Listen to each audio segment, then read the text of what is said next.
E aí, nono ano, de boa. Vamos continuando então, a partir do ponto em que paramos ontem, ok?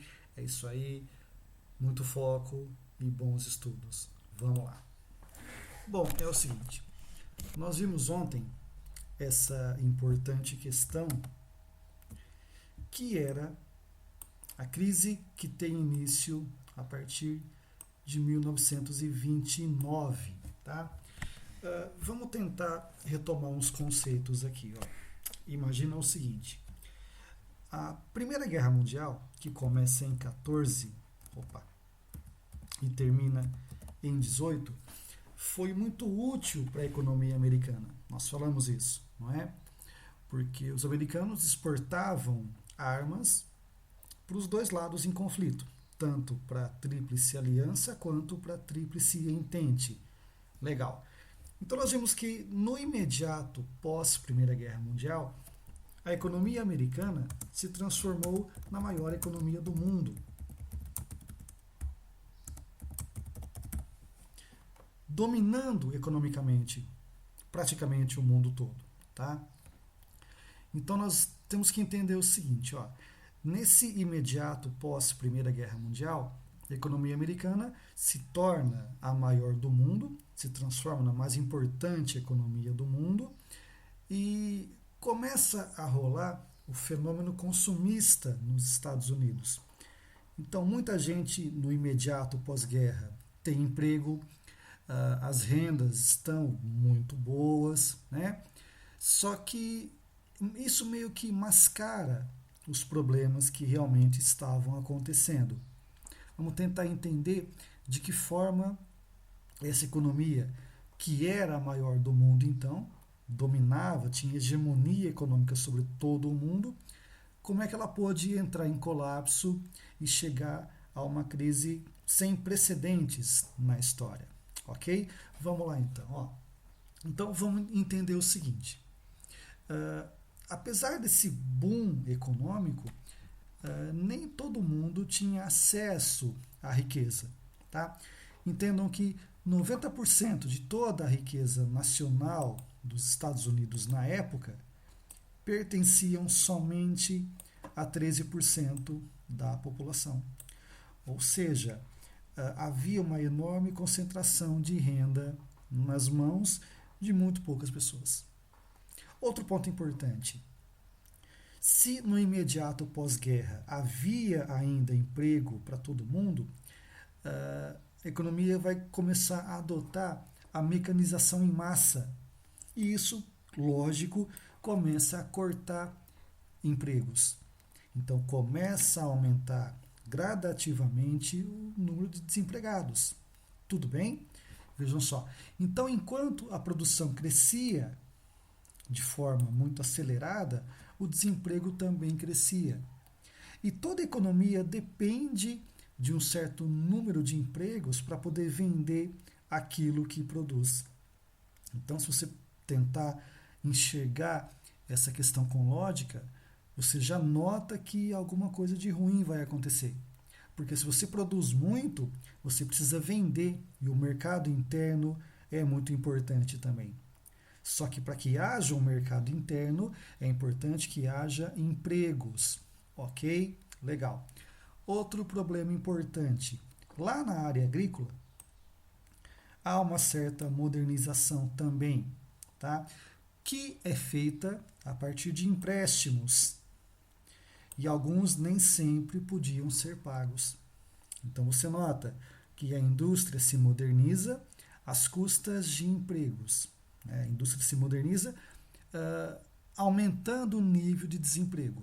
Tá? E o setor agrícola se moderniza também às custas de empréstimos. Ok? Vejam só. Com relação à indústria, nós vimos que a mecanização começa a cortar empregos. Ou seja, já não há tanto consumidor interno para comprar aquilo que a indústria produz. Certo?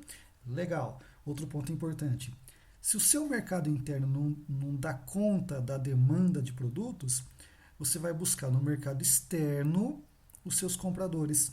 Então, os Estados Unidos vendiam muito para a Europa pós-guerra. A Europa estava devastada, com a economia totalmente arrebentada, indústrias destruídas. Então, era um mercado importante para os Estados Unidos, que exportavam cada vez mais produtos para a Europa. Porém, a Europa começa a se reconstruir, tá? E a indústria europeia vai ser reconstruída também. Ou seja, ela vai deixar de comprar produtos dos Estados Unidos. Entendeu? Então, tenta ver as coisas sob essa ótica. Ó, nós temos uma indústria americana marcada por superprodução, certo? Que não consegue escoar os seus produtos nem para o mercado interno, nem para o mercado europeu. Então, entendam o seguinte, ó, o mercado interno americano entrou em decadência, tá? E a exportação europeia também entra em decadência. Ou seja, se você produz muito e não consegue vender, inevitavelmente você vai acabar tendo uma crise de superprodução. Ok? Tudo bem até aqui? Legal. Então, o que isso tudo tem a ver com Bolsa de Valores? Vejam só. Nós falamos ontem, um ponto importante, que era a diferença entre uma empresa de capital aberto, chamada de empresa SA, de sociedade anônima, tá? E a empresa limitada, ou LTDA, certo?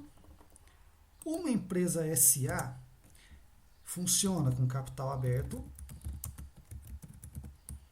ou seja, ela vende ações na Bolsa de Valores. Quando alguém compra uma ação de uma empresa SA, essa pessoa se torna um acionista dessa empresa e vai ter parte nos lucros da empresa. Tá?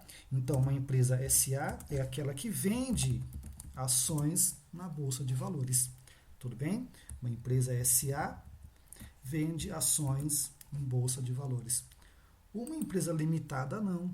Ela tem um número de sócios limitados a somente uma certa quantia. Tá? Ela não tem capital aberto. Você entendeu?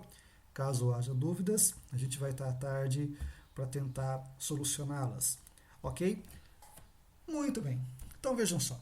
Lá na Bolsa de Valores, sendo que nessa época a mais importante é a de Nova York, as empresas vendiam ações.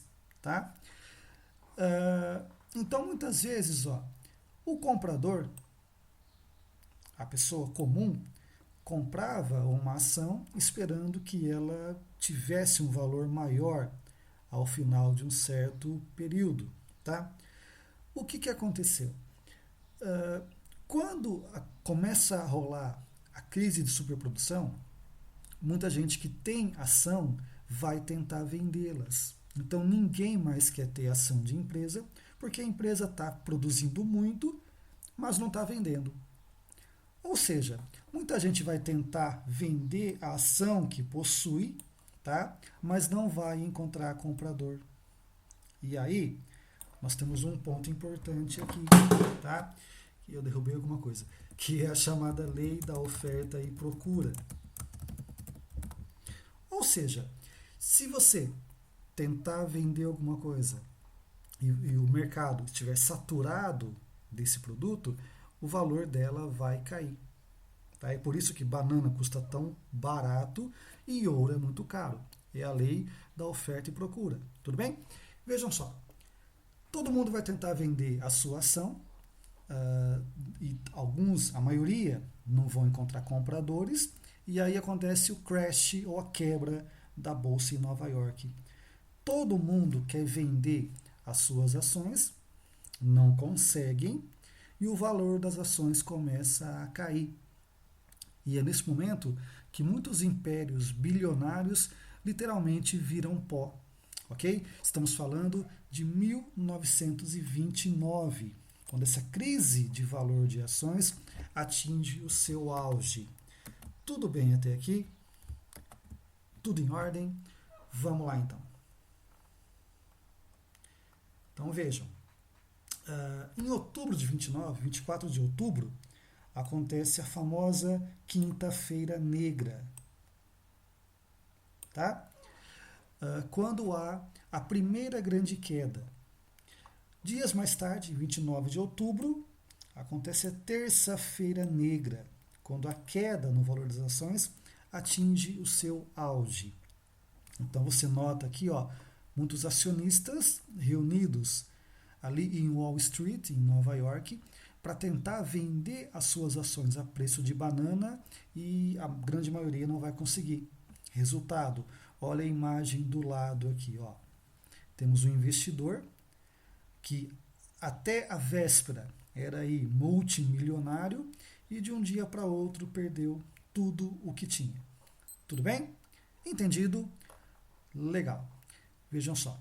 Então, a partir de 29, a economia americana começa a viver a chamada Grande Depressão, certo? Bancos vão quebrar, indústria vai falir, loja vai falir, o desemprego que já era grande vai aumentar. Muita gente que tinha casa financiada ou hipotecada vai perder a sua casa. O dinheiro vai parar de circular, certo?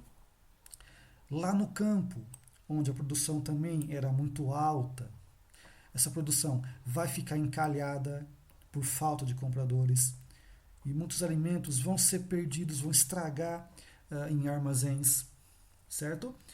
Vai rolar uma perda muito alta de terras lá no campo, de empregos lá no campo, certo?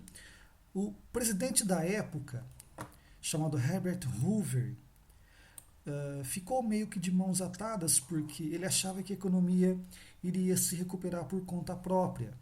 E o fato que não aconteceu, tá?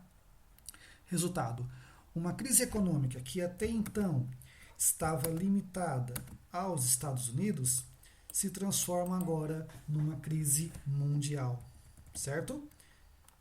Vou pôr aqui no meu fichamento do lado aqui, ó. Então, em 29, quando a crise começa lá em Nova York,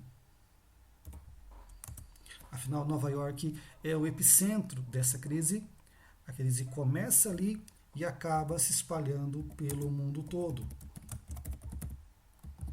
Então a crise que até então estava relegada ao mercado americano se transforma em crise mundial, afetando inclusive o Brasil.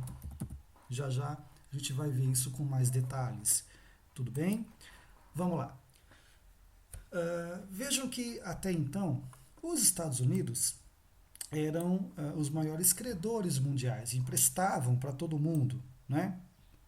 E aí essa crise americana reduz o crédito em termos mundiais e vai afetar inclusive o Brasil, como nós já falamos, porque o Brasil exportava muito café para os Estados Unidos e vai deixar de fazê-lo, tá?